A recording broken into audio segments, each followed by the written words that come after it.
C'est dément, vous avez dit que ça n'était pas une question de ligne éditoriale, exactement. Oui. Nous n'avons aucune préférence pour une ligne éditoriale contre une autre. Vous n'attaquez que CNews. Visiblement, vous n'êtes pas allé sur France Inter. CNews est conventionné par l'autorité administrative indépendante ARCOM comme service d'information. Nous avons diligenté des études d'information vraiment factuelle, de présentation des faits. Il y avait au moment de l'étude 13% sur le temps de l'étude. 13% sur 100% du temps. Le reste, c'était du débat, du commentaire. Et ça met en péril, disons-le, le journalisme. Le journalisme, c'est pas simplement... C'est dément, en fait. Ce que vous dites est dément. Non, le commentaire met en péril le journalisme. Mais c'est dément, ce que vous êtes en train de dire. Le journaliste, c'est d'abord la recherche. Le journaliste, et là, vous êtes en train de témoigner. Vous êtes en train pardonnez-moi, le journalisme, c'est qui consiste à être dans une forme de condamnation. Mais le journalisme... D'être devant un tribunal. Et en fait, on n'est pas vraiment dans un débat, là. Je le regrette. J'aimerais qu'on soit dans un débat. C'est pour ça que je vous ai proposé hier soir de venir. C'est moi qui ai fait la démarche. Donc, vous pouvez me citer toute la liste des gens qui veulent pas venir à CNews. C'est moi qui vous ai appelé hier soir. J'aimerais échanger déjà. Christophe Deloire, secrétaire général de Reporters sans frontières, RSF, a pris position de manière critique face à la ligne éditoriale de la chaîne d'information en continu, qui est souvent accusée de jouer un rôle dans la polarisation de l'opinion publique et de la manipulation de l'information. D'un côté, Pascal Praud, présentateur emblématique de CNews, défend avec ferveur la liberté éditoriale de sa chaîne, tout en affirmant qu'il n'y a aucune déviation de la vérité dans ses émissions. Il rétorque vivement aux accusations portées par ses détracteurs, justifiant l'approche de CNews comme étant fidèle à la pluralité des opinions. De l'autre, Christophe Deloire, militant infatigable pour une information libre et indépendante, dénonce la dérive populiste de certains médias, en particulier ceux qui, selon lui, entretiennent des discours de division et de désinformation. Pour lui, CNews incarne une forme de média qui ne se contente pas de relater des faits, mais qui façonne et infléchit la réalité pour servir des intérêts partisans et idéologiques, une dérive dangereuse pour la démocratie et le journalisme. Le débat entre les deux hommes devient rapidement un face-à-face où les questions sur la responsabilité des médias se mêlent à celles sur les limites de la liberté d'expression. Christophe Deloire critique vigoureusement la ligne éditoriale de CNews, arguant que la chaîne, à travers certaines émissions, a participé à la banalisation du populisme et à la montée de discours extrêmes.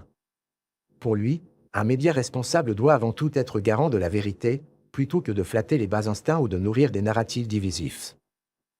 C'est mal souvent. Est-ce que le plateau vous convient? Attendez. Mais moi, je ne juge pas les plateaux. Attendez, je présente les gens d'abord. On dit bonjour.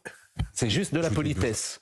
On dit bonjour aux gens qui sont sur le plateau. Je me souviens d'émission, vous savez, où le présentateur commençait avec des gants de boxe, ça me rappelle un peu ça. Charlotte... Non, je dis bonjour à nos invités. Je me souviens. Charlotte Dornelas. On va parler du fond, je pense. Non. Vous connaissez Charlotte Dornelas? Elle est pas que j'ai salué. Bon, je vois parfois qu'elle est considérée comme une journaliste d'extrême droite. C'est votre avis? Je ne crois pas que vous m'ayez vu dire ça, ni que vous ayez vu quiconque de Reporters sans frontières dire ça. Nous ne catégorisons pas les journalistes, je tiens à le dire. Donc pour vous, Charlotte Dornelas... Reporters sans frontières partout dans le monde. Donc pour vous, Charlotte Dornelas, ce n'est pas une... Attendez, je vais vous dire une phrase. Je présente juste les journalistes. Nous ne catégorisons les journalistes, ni nous ne leur demandons leur carte politique ou leurs opinions politiques. Sauf que vous n'attaquez que CNews. Vous avez dit... Vous n'attaquez que CNews. On va y venir. Vous n'attaquez que CNews, ce qui met à mal chaque matin la démocratie, dites-vous. Nous avons attaquer l'ARCOM. Non. Qui est l'autorité si vous commencez à ne pas... non, écoutez, soyez effectivement... Assumez vos propos. Assumez vos propos, monsieur Deloire. Hier soir, pendant votre émission... Florian Tardif est là. Tout le monde. Florian Tardif est là. J'espère que le plateau vous convient, monsieur le ministre de l'Information. Monsieur, Olivier d'Artigol, qui a une sensibilité peut-être de gauche. Monsieur Nolot, qui a une sensibilité également... de gauche républicaine. À définir, donc j'attends. Et monsieur Fenech est là. Alors, effectivement... oui, c'est vrai. Ça dépend de quel film. Moi, il y a une phrase que j'ai pas compris. Et je voudrais... Alors ça, c'est vous qui l'avez dit. Chaque jour, CNews passe son temps à tester la démocratie. Ça, c'est votre phrase.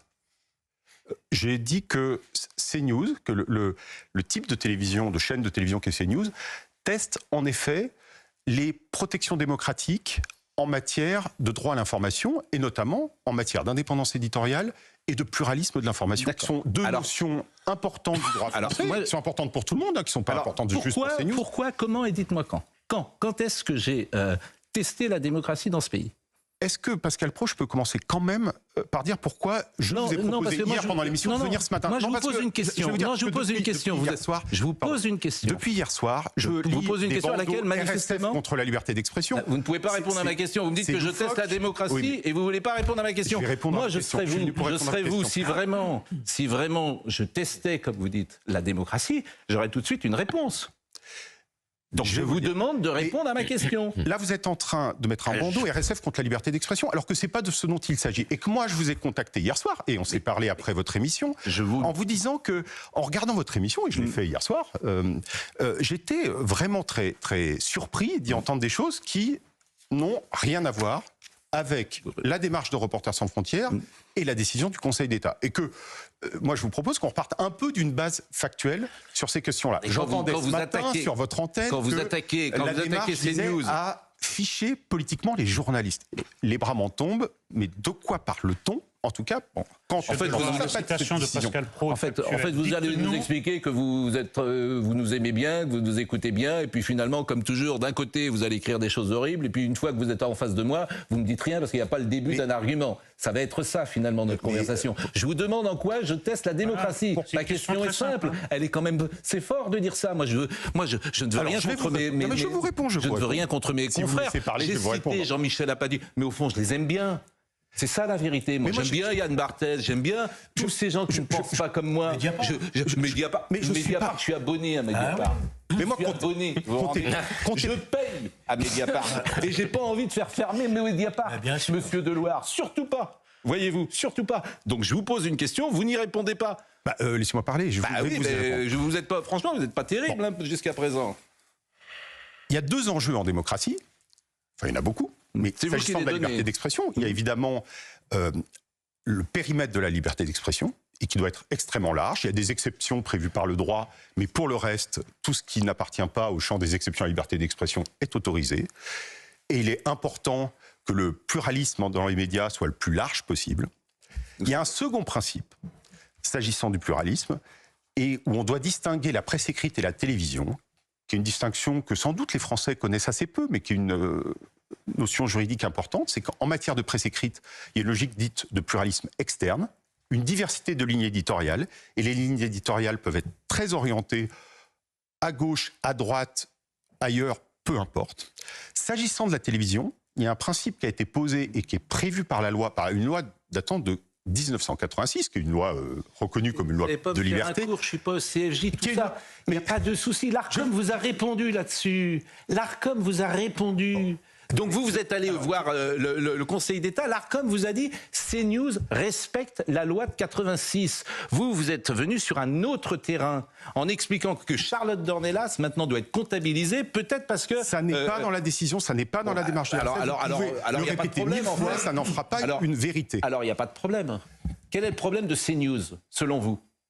La loi prévoit. Est-ce qu'il y a un problème de CNews selon vous? Mais moi je vous pose des questions simples. Vous attaquez CNews.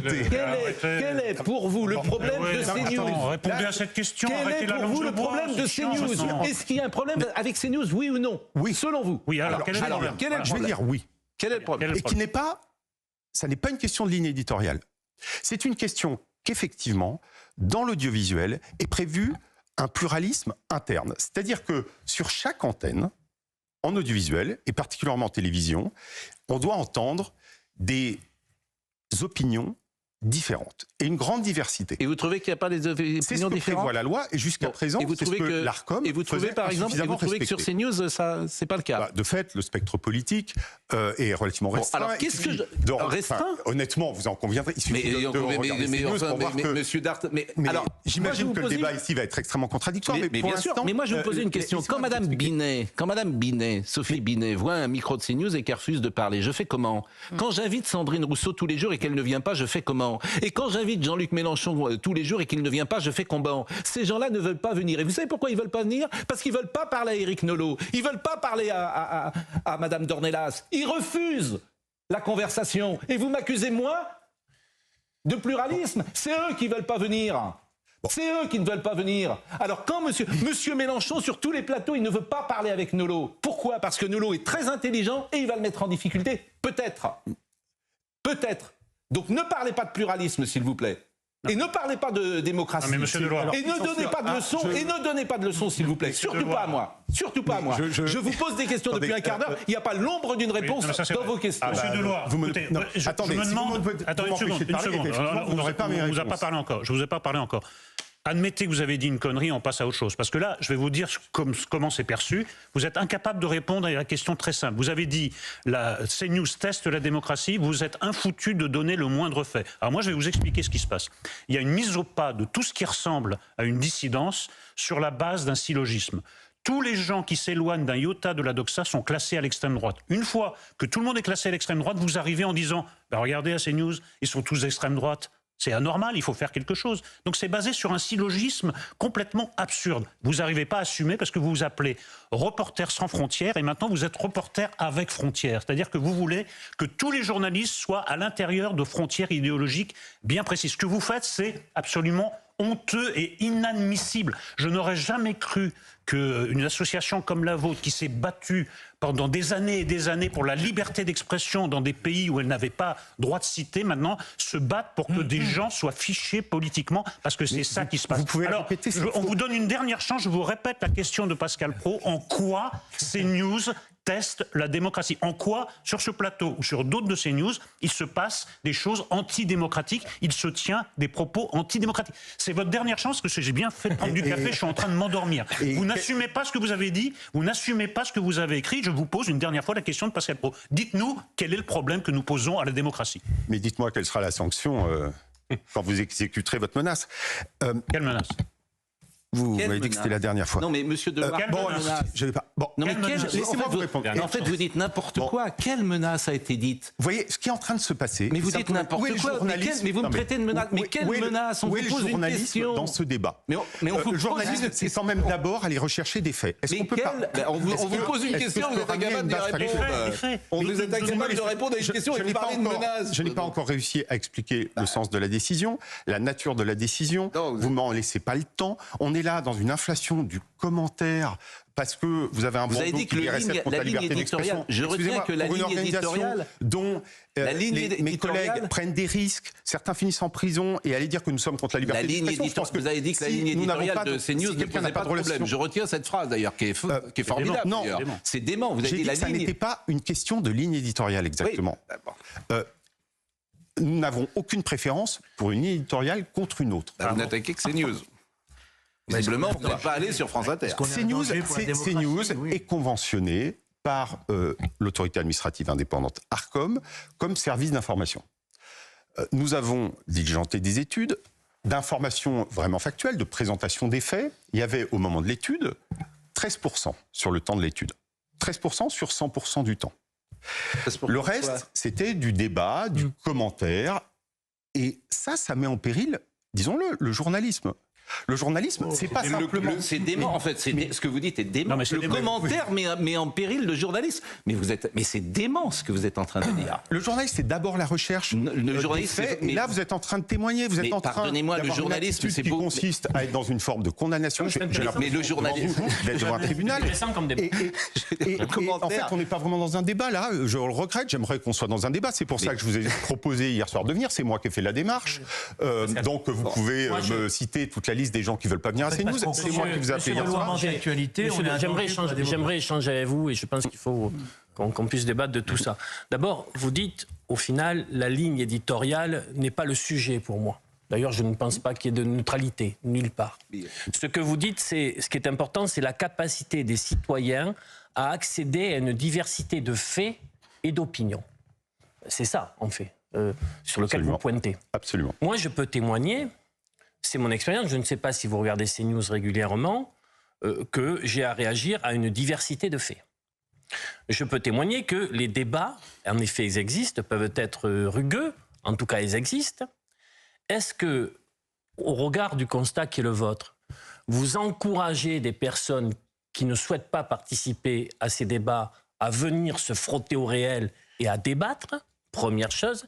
Et deuxième chose, dans les états généraux de l'information, vous savez, les personnes qui nous parlent dans la rue, ils disent l'information, je l'ai. Il faut la décrypter, l'analyser. Elle tombe souvent ici aussi. C'est une complexité. Et j'aime bien ces débats parce que ça me permet de me confronter ça me permet parfois de changer d'avis, y compris Pascal Praud a évolué sur la constitutionnalisation de l'IVG sur la dernière période. C'est-à-dire que nous échangeons. Est-ce que cette dimension dans le travail d'une chaîne est importante ou pas ? Là, vous m'avez posé deux questions. D'abord, D'abord, est-ce que vous le fait de débattre. Moi, j'ai pas encouragé qui que ce soit à venir ou à dissuader. Je n'ai jamais dissuadé personne de venir, évidemment. Moi, je suis quelqu'un qui parle avec tout le monde. Très bien. Et je crois que je vous en ai donné la preuve, Pascal Praud, hier soir. Si, j'ai répondu à cette question. Non, vous ne répondez pas à la question essentielle. Chacun fait. Non, mais vos attaques sur CNews. On est là, il y a donc des je ne vais pas reposer en même temps. Alors je suis Christophe Barbier. Christophe Barbier, pardonnez-moi. Christophe Barbier qui est un confrère de BFM et qui dit vive le pluralisme, vive la controverse et vive la liberté éditoriale des rédactions. Je ne suis pas d'accord avec vous, etc. Et il cite Voltaire. Moi, je vous assure, je le répète, je souhaite que toutes les rédactions vivent. Je vous le répète, je suis abonné personnellement à Mediapart. Je paye ma cotisation, ils peuvent vérifier. Je lis Libération, je les taquine souvent, parce que je ne suis pas forcément d'accord avec eux, mais pour rien au monde, je voudrais les contrôler. Pour rien au monde. Et même France Inter, je ne souhaiterais jamais contrôler France Inter. Parce que les uns et les autres écoutent ce qu'ils veulent. En revanche, eux, ils veulent, effectivement, il y a le monopole, souvent, de ces gens-là, sur les idées, sur la pensée. Et qu'est-ce qu'a fait CNews depuis maintenant 6 ou 7 ans? CNews permet d'entendre des voix qu'on n'entend nulle part ailleurs dans le PAF. Nulle part ailleurs. C'est-à-dire que Charlotte Dornelas, elle n'a jamais été invitée sur France Inter. Et au contraire, elle a été moquée un jour par un humoriste. Éric Nolot, il n'est plus jamais invité aujourd'hui sur le service public parce que précisément, il ne correspond plus à la doxa. Hier soir, Gilles-William Goldnadel était là. Il est la première vente de livres en France. Il est invité sur aucun service public. C'est ça la différence. Et tout à l'heure, lorsqu'on a eu un échange un peu vif, ce que je regrette, quand vous dites que je mets à mal la démocratie. Je n'ai pas dit vous mettez à mal, j'ai dit le modèle. Mais, je vais en venir. Mais quel modèle? Laissez-moi 2 minutes pour raconter. 2 minutes. Alors, c'est tout. Et regardons, il y a eu un laboratoire, c'est les États-Unis. Il y a une chaîne aux États-Unis qui s'appelle Fox News. Fox News n'est pas née juste de la volonté de son propriétaire, Rupert Murdoch. Elle est née précisément de l'abandon aux États-Unis de l'équivalent de cette notion de pluralisme interne en France, qui aux États-Unis s'appelait balance, équilibre en anglais. Dans le cadre d'une loi, et je ne vais pas faire un cours, américaine, qui s'appelait la Fairness Doctrine, qui était très solide et qui permettait d'assurer ce pluralisme. Et puis qui a été démantelée par Reagan et à partir de là par la Cour suprême américaine. À partir de Fox News, il y a eu une polarisation générale des médias. Évidemment, la polarisation, c'est pas d'un seul côté. Et donc, les médias ont fini par proposer des visions du monde unilatérales, sans la moindre place pour une vraie confrontation, une vraie contradiction entre les idées. À la fin, vous parlez pas ça a de nous, provoqué. vous ne parlez pas de nous. Il me semble que Fox News est quand même une forme de modèle pour CNews. Mais pas du je me tout. trompe. Mais pas du tout. Mais vous vous trompez. Qui vous avez cru voir ça? CNews, rappelez-moi, est inspiré quand même de quelle chaîne? De Fox News. Mais vous êtes sérieux en disant ça? Oui, je suis sérieux. Et CB News, c'est inspiré de Fox News? News, ça veut dire information. Mais enfin, vous êtes sérieux? C'est-à-dire que vous faites le rapport entre Fox News et CNews parce qu'il y a News? Non, mais enfin, je vous assure, faut que vous... Le rapport entre Fox News et CNews, mais il n'y en a pas. C'est exactement les mêmes chaînes. Mais enfin, c'est exactement la même chaîne. Vous êtes en plein délire. Mais vous regardez Fox News? Vous regardez Fox News? Est-ce que vous regardez Fox News? J'ai regardé l'autre jour. Vous pouvez me citer deux. J'ai regardé l'autre jour l'interview par Tucker Carlson, qui est l'ancienne star de Fox News. Il y est plus. Vous pouvez me citer 2 journalistes de Fox News? Vous pouvez me citer 2 journalistes de Fox News? Mais je ne peux pas vous citer 2 journalistes. Parce que vous ne regardez pas Fox News. Je ne regarde pas tout à Fox News. Mais vous ne savez pas ce qu'est Fox News. Vous ne savez pas. Vous dites n'importe quoi, monsieur. Vous ne pouvez même pas me citer 2 journalistes de Fox News. A fini par fragmenter la société américaine. Et à la fin, les États-Unis se retrouvent avec des gens qui non seulement veulent plus vivre dans le même pays, mais qui en plus sont au bord de la guerre civile. Est-ce que c'est ce que vous voulez?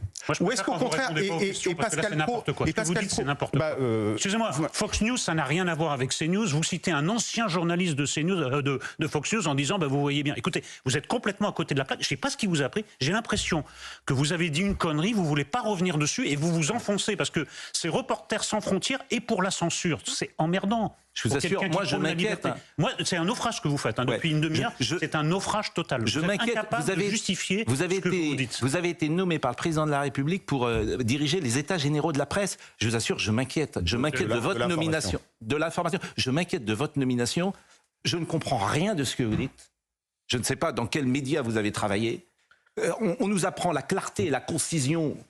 Manifestement, on ne vous l'a pas appris. Vous êtes dirigeant du CFJ également, vous dirigez le centre de formation des journalistes. C'est effrayant ce que j'entends depuis tout à l'heure. Je pensais vraiment, en venant sur ce plateau, que vous auriez des arguments contre nous. Contre nous. Il n'y en a pas le début d'un argument. Et c'est vous qui allez piloter les états généraux de l'information. Mais c'est effrayant. Et c'est le président de la République qui vous a nommé. On est chez Là, on parlait de. Vous pouvez amener le débat sur autre chose. Utilisez tous les grands mots, portez toutes les accusations. D'ailleurs, ça vous gêne pas de diriger les états généraux de l'information et d'être également sur Reporters sans frontières. Je vous pose cette question. Ça vous gêne pas? Je suis venu. Ça vous gêne pas? Mais pourquoi ça me gênerait? L'objectif. Vous ne trouvez pas qu'il y a un conflit d'intérêts entre être reporter sans frontières? Il y a une demande de nos concitoyens. À CNews, on aime parler de la demande réelle ou supposée des Français. Il y a une demande très forte des Français sur les questions de pluralisme. Ah oui. Ça, les sondages l'établissent. Comme nos audiences. Moi, avec Reporters sans frontières, on a fait un tour de France l'an dernier. Dans un bus pour le droit à l'information, on organisait des assemblées citoyennes. Et dans les 3 demandes des Français, il y avait... on est perdu dans ce flot informationnel, la fatigue, etc. Il y en avait une deuxième qui est une demande d'indépendance des médias et de transparence. Et il y en avait une troisième qui est parlez-nous de la réalité, de toute la réalité.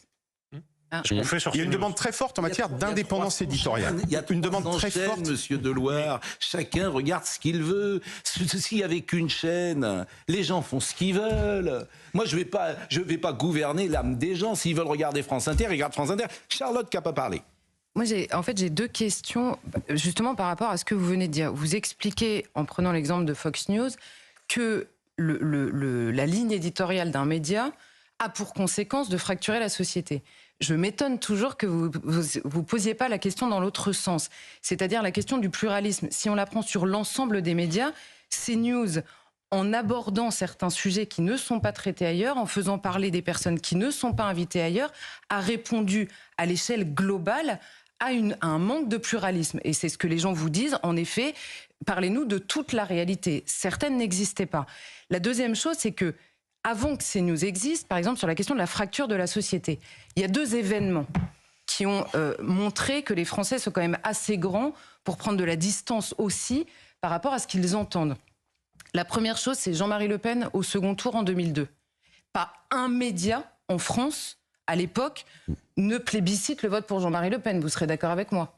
Il arrive En conclusion, le débat entre Pascal Praud et Christophe Deloire met en lumière une question cruciale qui dépasse largement la simple controverse entre 2 personnalités médiatiques, celle de la responsabilité des chaînes d'information dans la construction de l'opinion publique et dans la préservation de l'intégrité du journalisme. Si Pascal Praud défend la liberté de ses choix éditoriaux et la diversité des opinions exprimées sur CNews, Christophe Deloire, quant à lui, souligne les dangers de la désinformation et de la banalisation de discours extrêmes, qui peuvent pervertir le rôle vital des médias dans une démocratie. La tension entre ces 2 positions résume un enjeu fondamental: jusqu'où les médias peuvent-ils aller dans la quête d'audience, au risque de sacrifier la rigueur et l'honnêteté? Deloire met en garde contre la dérive populiste et la manipulation de l'information, un phénomène qui, selon lui, compromet non seulement la qualité de l'information mais aussi la confiance des citoyens dans les institutions démocratiques. Dans un monde où les lignes entre vérité et opinion deviennent parfois floues, ce débat met en exergue l'importance d'un journalisme éthique, objectif et respectueux des faits. Au final, ce face-à-face n'est pas simplement un affrontement entre 2 personnalités de l'actualité, mais un rappel que, dans une société moderne, la qualité de l'information est un bien précieux. C'est à travers des discussions comme celle-ci que se joue la légitimité des médias et leur rôle dans l'édification d'une opinion publique éclairée et responsable. Pour le bien de la démocratie, il est essentiel que chacun, à son niveau, prenne conscience des enjeux qui se cachent derrière la manière dont l'information est relayée et consommée.